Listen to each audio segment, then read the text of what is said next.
Hojiiwwan yeroo kana maallaqa muraasan jalqabuu dandeenyu maal fa'aadha? Biyya keessa jiraadha yookaan ammoo biyya ormaati jettanii hojiiwwan biyya keessatti hojjechuu dandeettan akkasumas ammoo hojiiwwan yeroo kana galii gaarii argamsiisaa jiran maal fa'aadha kan jedhu gosa hojii 5 guyyaarraa odeeffannoo isaa qabadhe akkamitti akka hojjechuu dandeettan qarshii meeqaan akka jalqabuu dandeettani akkasumas ammoo galiin isaa guyyaa maal fakkaata kan ji'a maal fakkaata kan jedhu gosa hojii 5 kaafnee waliin kan ilaalu ta'a. Ibrahim jedhama rooni yeroo jalqabaatiif garuu YouTube channel koftaan subscribe gochuudhaan maatii kana dabalama maatii kan taatan ammoo viidiyoon kun isinitti toleera taanaan like godha odeeffannoo kanaa fi kan kana fakkaata YouTube channel kana irratti darbanii hiriyoota keessan haa ta'u namoota biraan ni fayyada jettanii namni yaadda yoo jiraate share godhaati biraan gaasin jechuu barbaada.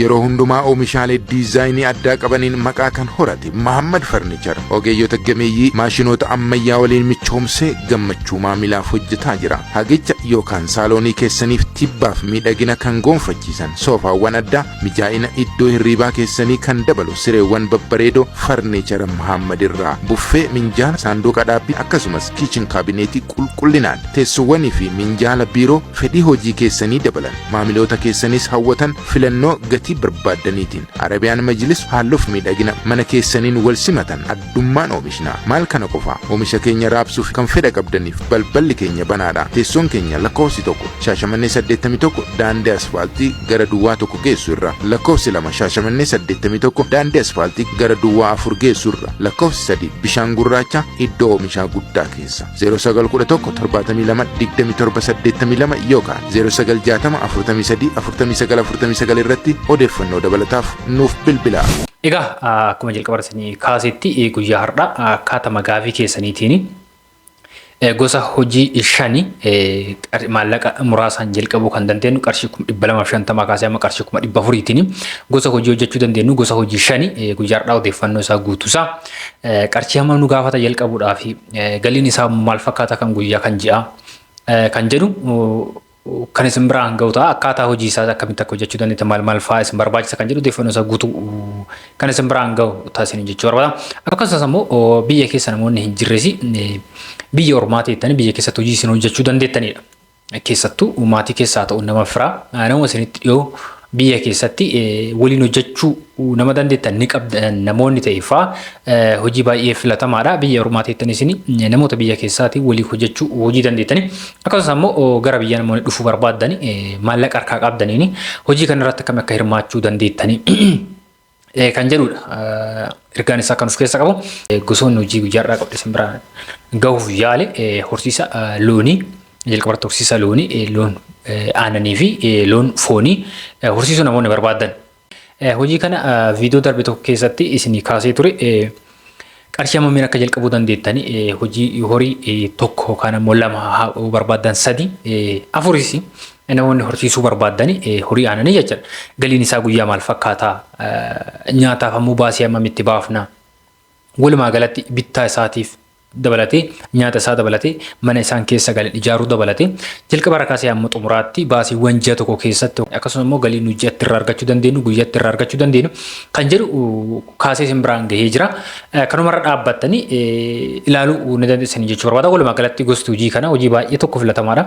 Akkuma jalqaba isin kaasee biyya keessa namoonni hojjetan yoo qabaattan obboloota keessan haa ta'u nama firaa haa ta'u maatii abbaa keessan haadha keessan haa ta'u abbaa manaa kammoo haadha manaa biyya keessa yoo qabaattan isaan faana taatanii hojii hojjechuu dandeenye qarshiidhaan deeggartanii isaan ammoo humna isaanii fayyadamanii nama lamaan wal qarqaatanii hojii hojjechuu dandeettanidha. Galiin isaa immoo baay'ee tokko galii bareeda ta'edha. Kanaaf viidiyoo san keessa ilaaluu dandeettanii isarraa kaafee immoo gosa hojii kanaa ni barbaada qarshii hammamiin jalqabuu danda'a bu'aa isaa dabalatee baasii na gaafatu walumaa galatti herreega isaa hojjedhu biraan gahuu jettan viidiyoo irratti kan isin biraan ga'u ta'a. Kanaaf horsiisa loon kan fooniisuu barbaadan akkaataa barbaachisuun akkaataa horsiisa barbaachisuun kunuunsa barbaachisu gootanii of eeggannoo barbaachisu gootanii akkaataa adeemsa hojichaatti yoo hojjetan hojii galii baay'ee bareedaa qabudha. Magaalaa ta'uu baadiyyaatti hojii hojjetamuu danda'a. Fakkeenyaaf horsiisa loonii yoo fudhattanii loon foonii ta'u loon aananii magaalaa ta'uu baadiyyaa iddoo barbaadanitti horsiisuu ni dandeettan. Waan rakkoo qabu miti magaalaa keessatti iddoo barbaadan ta'ettanii horsiisuu ni dandeettani. Ogeessa horsiisaa mariisiftanii yookaan ammoo asirratti kan isin biraan ga'u akka horsiisuu dandeettani. Akkuma isin kaasetti viidiyoo itti aanutti herreega isaa qarshii hammam akkasii barbaachisu hojjedhe isin biraan ga'a. Lammaffaa immoo horsiisa lukkuun kan foonii fi lukkuu killee isas lukkuu killee kan kallee buusuu jalqaban akkamitti akka horsiisuu jalqabdanii qarshii hammam akkasiin gaafatu 200 horsiisuu barbaadan 300 400 horsiisuu barbaadan galiin isaa immoo guyyaan maal akka fakkaatu isas isin biraan ga'ee ture. Innis hojii baay'ee tokko filatamaadha namni kam irratti hirmaachuu kan danda'udha. Magaalaatti haa ta'u baadiyyaatti magaalaa barbaadan keessa jiraatanii biyya biraas jiraatanii akkuma jalqaba isin kaasee biyya keessa nama olii hojjetan yoo qabaatan hojii hojjechuu dandeettanii dhaasin jechuudha. Galiin isaas immoo hojiiwwan yeroo kana galii gaarii ni argamsiisan jedhamanii yaadaman keessa isa tokko isa irratti hirmaachuu ni dandeettanii. Guddisuu gochuu qabdan jalqaba mana isaanii qopheessuu akkaataa nyaatatti kennanii beekuu lukkuun tokko kan ammoo 10 isaa hagam akka nyaatan beekuu qabdanii. Lammaffaa ammoo yeroo kam guyyatti yeroo meeqa nyaatu qaban guyyatti yeroo 3 akka nyaatu qabanidha. Yeroon kun ammoo yeroo kam bishaan akkamitti akka kennuufi qabdanii mana isaanii akkamitti akka ijaaruufi qabdanii kanneen erga adda baaftanii booda hojii kana irratti namoonni hirmaachuu barbaadanii ogeessa warruma irraa bittan sanillee yoo mariisiftanii ergaa gahaa akkaataa isin itti horsiiftan nyaata yeroo kam akka kennuufi qabdan bishaan ammoo hammam akka kennuufi qabdanii bal'ina mana isaa ammoo hammam akka bal'isuu qabdan isaan isinitti himuu ni danda'ani. Warroonni irraa bittan sun jechaadha. Isaan ilaalatas ammoo namoonni nyaata isaanii irraa bittan ammoo isinitti himuu danda'u. Kan looniis kan lukkuus. Kanaaf ogeessa biraas mariisisuu nama biraas mariisisuu ni barbaachisu isaan ni beekanii sirrimatti beekan.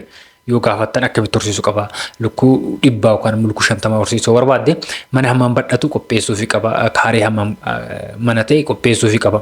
Nyaata isaanii ammoo yeroo kam kennu guyyatti yeroo meeqa kennuufi qaba. Al 3 yoo ta'e ammoo al 4 yoo ta'e ammoo sa'aatii meeqa irratti hammam adda fageessee kennuufi qaba. Bishaanis haa ta'u talaallii isaanii hamma qeensa isaanii irraa muruufaatiidha talaalliin kan taasifamu. Kana ammoo akkam gochuu akka qabdan isaanis hin mariisisan. Isarraa kaafee immoo karaa keessatti yoo dhuftani anis isinitti himuu danda'a. Namoonni baay'inaan yoo barbaadan ammoo viidiyoo hojjedhee asirratti kan dhiyeessu ta'a. Kana duras ammoo YouTube channel irratti kan fe'amee jira waan ta'eef achi keessa ilaaluu isin jechuu barbaada. Sadarkaa itti aanutti immoo kan isin biraan gahu gosti hojii tolchaa fi raabsaa daabbooti. Yeroo kana bakka baay'eetti hojii namni baay'ee irratti hirmaatee hin jirredha hojiin kuni. Akkasumas ammoo hojii baay'ee bu'aa qabudha. Argitanii yoo jiraatani bakka baay'eetti kan barbaadan namni dhuunfaan ni barbaada mana nyaataatti ni barbaadanii dhaabbilee garaagaraa keessatti barbaadanii sagantaa garaagaraatiif ni barbaadanii.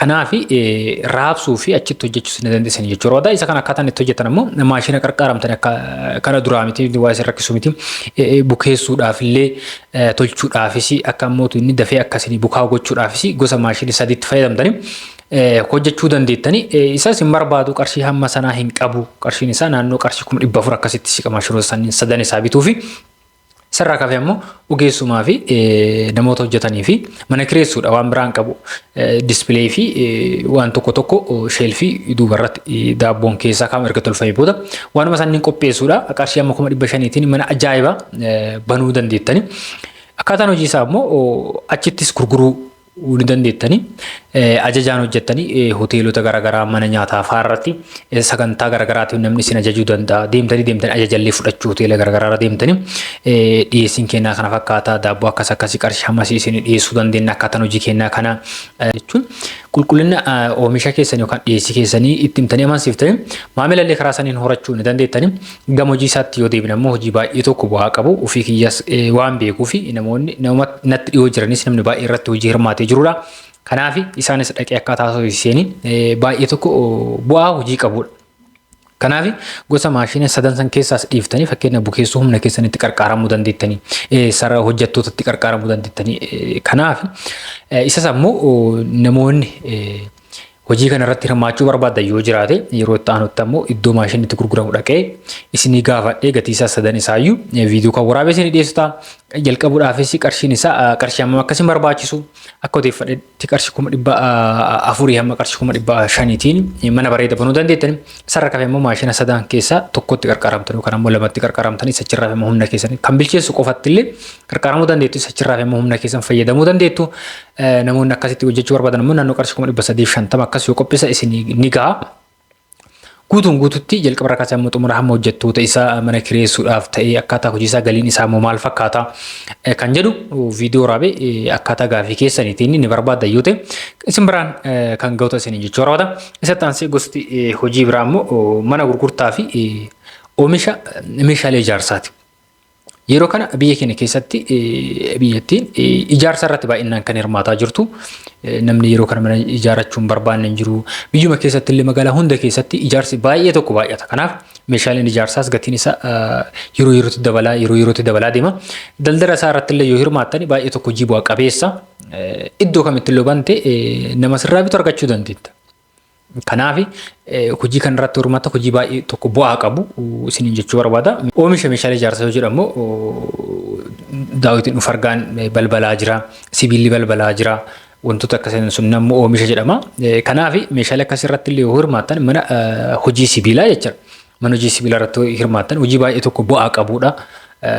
Qarshii giddu galeessa ta'een jalqabuu dandeettan isinis ammoo dirqamatti meeshaalee hunda guutu meeshaalee hunda al takka galchuu waan isin barbaachifneef waan hojjatte adda namaaf dhiyeessite qarshii sana fudhattee meeshaa itti aanu galchuu dandeetta. Walumaa galatti qarshii isatiin jalqabuu dandeettan ni qabda yoo ta'e hojii baay'ee tokko bu'aa filatamaa qabu hojii baay'ee tokko bu'aa gaarii qabu akkaataa qoradhe akkaataa namoota gaafadheen illee kanaaf hojii kana irratti namoonni hirmaachuu barbaadan irratti hirmaadhaa hojii baay'ee tokko bareedaa bu'aa gaarii irraa argachuu dandeessan isin jechuu barbaada. Kanaaf hojiilee kanneen qofa miti kanneen akka fakkeenyaatti isinii kaasee hamma 5 kana isinii kaasee malee hojiilee fakkeenyaaf mana ciree fi mana bunaa fudhachuu dandeettanii mana rifeensaa kan dhiiraa fudhachuu dandeettanii mana miidhagina shamarranii fudhachuu dandeettan hojiileen akkasii kunneen hojiiwwan yeroo kana qarshii muraasaan jalqabuu dandeenyu fi bu'aa gaarii irraa argachuu dandeenyu akkasumas immoo jalqabuuf namni kamuu hojjechuu fi hojii baay'ee filatamaa ta'anidha. Fakkeenya mana rifeensaa dhiiraa fudhattee dirqamatti rifeensa sirreessuu danda'u sirra hin jiraatu qarshii ittiin jalqabdoo qabaatte akkaataa hojii isaa yoo beekte namoota mindeessite hojjisiisuu dandeetta waliidhaan sheeriidhaan hojjechuu dandeetta. Hojiiwwan akkasii kanarratti yoo hirmaattan bu'aa qabeessa taatu bu'aa gaarii irraa argachuu dandeettu hojiiwwan jedhamanidha jechuudha. Kanaaf kanneen hunda caalaa immoo hojiiwwan jalqaba irratti isinii kaase hamma 5 sunniin hojii baay'ee gaarii ta'an qarshii gaarii irraa argachuu dandeenyu qarshii giddu galeessaan jalqabuu dandeenyu fi bu'aa gaarii irraa argachuu dandeenyu namni kamuu jalqabuu dandeenyudha isin jechuu barbaada. Kanaaf kanaan jiraachuu beektanii kanaan alatti immoo gosa hojii biraa kan bu'aa isaa beekuu barbaadanii bu'aa isaa beekuu barbaadan qarshii hammamiin akka jalqabuu danda'amu beekuu barbaadan yoo jiraate koomentii irratti naa barreessaatee odeeffannoo isaa funaanee namoota hojii kana irratti hirmaatanii jiran gaafadhee bu'aa isaa qarshii hammamiin akka jalqabuu danda'anii hanqinoota isaan qaban irratti hundaa'ee isin waan sana yoo fooyyessan bu'aa akkamii akka irraa argachuu dandeettan akkamii akka jalqabuu dandeettanii odeeffannoo isaa guutuu waa'ee biizinesiitti wal qabatee kan waliin ilaaluuta isiniin jechuu barbaada.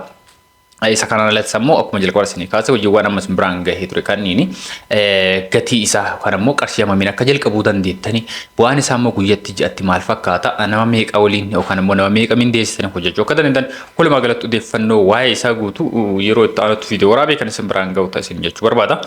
Kanaaf odeeffannoo guyyaarraa qabadhe isin dhufe kan hanga isin biraan gahaa ture kana namoonni hojii kanneen irratti hirmaachuu barbaadan hojii kanneen keessa hojii kan barbaadan yookaan immoo hunda isaayyuu jalqabuudhaaf bu'aan isaa maal fakkaata galiin isaa guyyatti maal fakkaata ji'atti maal fakkaata hojjettoota irraa jalqabee meeshaalee dhiyeessii meeshaalee irraa jalqabee mana kireessuu manatti hojjetan kireessuu irraa jalqabee qarshii hammam akka isin gaafatu yeroo itti aanutti ammoo akkaataa gaafii keessaniitii fi akkaataa fedhii keessan irratti hundaa'uudhaan herreega isaa hojjedhee kan isin dhiyeessota isarraa kanaaf ammoo mana hamma isin ijaaruu barbaadan herreega isaa hojjedhee kan isin biraa ga'uta namoonni gaafii akkasii gaafatan amma isin hin deebine ammoo asumaan dhiifama isin jechuu barbaada. Kanaaf herreegni mana dadhabbii baay'ee gaafata fakkeenya mana luukii 71 herreega isaa baasuudhaaf guyyaa hedduu kan inni gaafatu meeshaalee gatii isaa gaafatte adda baasuun jira. Herreega isaa teettee akka dogongoruu tokko illee hin uumamnetti herreega isaa teettee hojjechuun jira. Kanaaf isin jalaa ture waan ta'eef gaafii keessan hundayyuu akkaataa gaafii keessanitti wal duraa duubaan kan isin dhiyeessu kan isin biraan ga'uuta isin jechuu barbaada. Waan nuti galatoomaa galanii keessan jechaadha ammas irra deebi'uudhaan namoonni YouTube chaanaalii kana subscribe godhanii isin fayyada waan ta'e hamma ana fayyadu caala isin fayyada waan ta'eef subscribe godhaa isin jechuu barbaada. Waan nuti turtaniif galatoomaa galanii keessan jechaadha viidiyoo biraatiin amma walitti deebinutti bye.